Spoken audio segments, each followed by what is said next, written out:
దేవాది దేవునికి మహిమ కలుగునుగాక.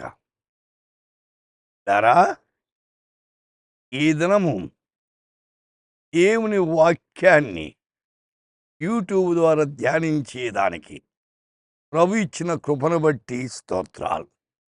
దయచేసి గమనించండి. ఎఫెసీయులకు రాసిన పత్రిక 6వ అధ్యాయం 1వ వచనం. ప్రభువునందు మీ తల్లిదండ్రులకు విధేయులయుండుడి. Obey your parents in the Lord. प्रभु में अपने माता पिता के आज्ञा की बनो. పిల్లారా బాగా గమనించండి. పిల్లలు కూడా గమనించాల. ప్రభువునందు మీ తల్లిదండ్రులకు విధేయులై ఉండాలి. ఈనాడు అందరూ పిల్లలు తల్లిదండ్రులకు విధేయులు లేరు. తల్లిదండ్రుల మాట వినరు. ఇచ్చలవిడిగా పనికిరాని పాపిష్టి స్నేహితులతో సహవాసం చేసి చెడులవాట్లకు గురై నెమ్మది లేకుండా ఉంటున్నా. దేవుని వాక్యం అంటుంది, నీవు దీర్ఘాయుష్మంతునట్లు నీ తల్లిని తండ్రిని సన్మానించు అంటుంది. తల్లిదండ్రులను ప్రేమించాలి, తల్లిదండ్రులను గౌరవించాలి. అది అవసరమైంది. అయితే ఎందరో ఈనాడు అవిధేయులుగా ఉన్నారు. అందుచేతని పిల్లలారా, అన్ని విషయములు మీ తల్లిదండ్రుల మాట వినండి. తల్లిదండ్రుల మాట వినాల. తల్లిదండ్రులు చెడగొట్టరండి. పనికిరానోళ్ళు స్నేహం చేసి చెడగొట్టి పడుతున్నారు.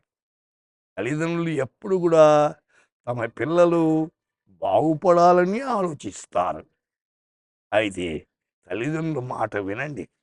వినకపోతే ఈ దినమైన యూట్యూబ్ ద్వారా వింటున్న యవన సహోదరి పిల్లలారా, దేవుని మాట వినండి.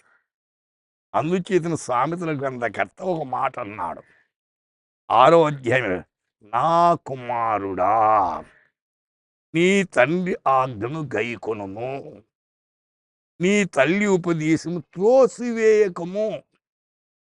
అయితే తండ్రి ఆజ్ఞను గైకొనాలట.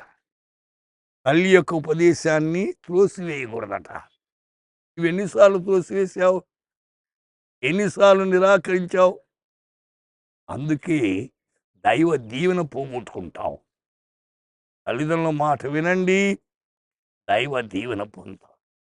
దేవుడిచ్చిన చట్టం అండి. దేవుడు మాట వినట అవసరమే. తల్లిదండ్రులు మన మేలును కోరి కొన్నిసార్లు గద్దిస్తారు. అయితే గద్దించిన మన ప్రేమ చూపిస్తారు. కాబట్టి తల్లిదండ్రుల మాట విందాం. అయితే విధేయులవుదాం. ఎక్కడ విధేయత ఉందో అక్కడ ఆశీర్వాదం. విధేయత చాలా అవసరమైంది. అవిధేయత శాపము తీసుకొస్తుంది. అవిధేయత నష్టానికి గురి చేస్తుంది. అవిధేయత నరకానికి తీసుకెళ్తుంది. విధేయత పరలోకానికి తీసుకెళ్తుంది. అయితే పరలోకం కావాలా, నరకం కావాలా? పరలోకం కావాలంటే విధేయత చూపండి. ప్రార్థన చేసుకుందాం. ప్రభువా, ఎంతమంది అయితే ఈ దినం ఉన్నారు, వాళ్ళు విధేయత కలిగి ఈ ఆశీర్వాదాలు పొంది నీకు మహిమకరంగా జీవించేదానికి కృప దయచేయమని యేసు నామమున ప్రార్థిస్తున్నాము తండ్రి. ఆమేన్.